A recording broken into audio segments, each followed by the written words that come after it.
शास्त्रों में बताया गया है कि सत्यनारायण व्रत कथा का पाठ करने से व्यक्ति को 1000 यज्ञ करने के बराबर पुण्य फल की प्राप्ति होती है। सत्यनारायण भगवान व्रत कथा में भगवान विष्णु के सत्य स्वरूप के बारे में बताया गया है। इस व्रत का पाठ करने से घर में सुख समृद्धि का वास होता है और भगवान विष्णु की कृपा बना रहती है। सत्यनारायण व्रत कथा का पहला अध्याय। एक समय की बात है, नैशिरण्य तीर्थ में शौनिकादि 88,000 आर्षियों ने श्री सूत जी से पूछा, हे प्रभु, इस कलयुग में वेद विद्या रहित मनुष्यों को प्रभु भक्ति किस प्रकार मिल सकती है तथा उनका उद्धार कैसे होगा? हे मुनि श्रेष्ठ, कोई ऐसा तप बताइए जिससे थोड़े समय में ही पुण्य मिले और मनवांछित फल भी मिल जाए। इस प्रकार की कथा सुनने की हम इच्छा रखते हैं। सर्वशास्त्रों के झाता सूत जी बोले, हे वैष्णवों में पूज्य, आप सभी ने प्राणियों के हित की बात पूछी है, इसलिए मैं एक ऐसे श्रेष्ठ व्रत को आप लोगों को बताऊंगा जिसे नारद जी ने लक्ष्मी नारायण जी से पूछा था और लक्ष्मीपति ने मनिश्रेष्ठ नारद जी से कहा था। आप सब इसे ध्यान से सुनिए। एक समय की बात है, योगीराज नारद जी दूसरों के हित की इच्छा लिए अनेकों लोकों में घूमते हुए मृत्युलोक में आ पहुंचे। यहां उन्होंने अनेक योनियों में जन्मे प्राय सभी मनुष्य को अपने कर्मों द्वारा अनेकों दुखों से पीड़ित देखा। उनका दुख देख नारद जी सोचने लगे कि कैसा यत्न किया जाए जिसके करने से निश्चित रूप से मानव के दुखों का अंत हो जाए। इसी विचार पर मनन करते हुए वह विष्णुलोक में गए।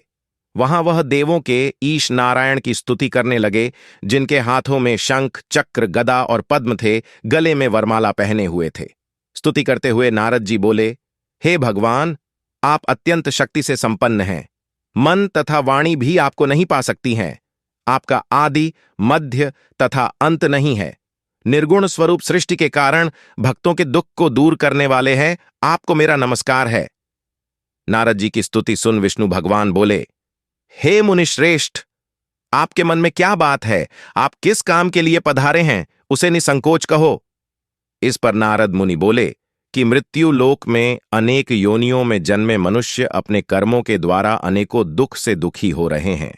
हे नाथ, आप मुझ पर दया रखते हैं तो बताइए कि वो मनुष्य थोड़े प्रयास से ही अपने दुखों से कैसे छुटकारा पा सकते हैं। श्री हरि बोले, हे नारद, मनुष्यों की भलाई के लिए तुमने बहुत अच्छी बात पूछी है। जिसके करने से मनुष्य मोह से छूट जाता है, वह बात मैं कहता हूं, उसे सुनो। स्वर्गलोक व मृत्युलोक दोनों में एक दुर्लभ उत्तम व्रत है जो पुण्य देने वाला है। आज प्रेमवश होकर मैं उसे तुमसे कहता हूं। श्री सत्यनारायण भगवान का यह व्रत अच्छी तरह विधान पूर्वक करके मनुष्य तुरंत ही यहां सुख भोग कर मरने पर मोक्ष पाता है। श्री हरि के वचन सुन नारद जी बोले कि उस व्रत का फल क्या है और उसका विधान क्या है? यह व्रत किसने किया था? इस व्रत को किस दिन करना चाहिए? सभी कुछ विस्तार से बताएं।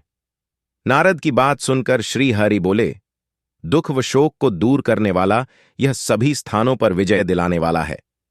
मानव को भक्ति व श्रद्धा के साथ शाम को श्री सत्यनारायण की पूजा धर्मपरायण होकर ब्राह्मणों व बंधुओं के साथ करनी चाहिए। भक्ति भाव से ही नैवेद्य, केले का फल, घी, दूध और गेहूं का आटा सवाया लें। गेहूं के स्थान पर साठी का आटा, शक्कर तथा गुड़ लेकर वह सभी भक्षण योग्य पदार्थों को मिलाकर भगवान का भोग लगाएं।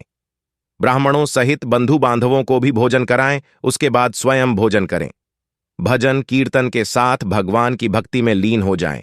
इस तरह से सत्यनारायण भगवान का यह व्रत करने पर मनुष्य की सारी इच्छाएं निश्चित रूप से पूरी होती हैं। इस कलिकाल अर्थात कलयुग में मृत्युलोक में मोक्ष का यही एक सरल उपाय बताया गया है। श्री सत्यनारायण व्रत कथा का पहला अध्याय संपूर्ण। बोलिए श्री सत्यनारायण भगवान की जय।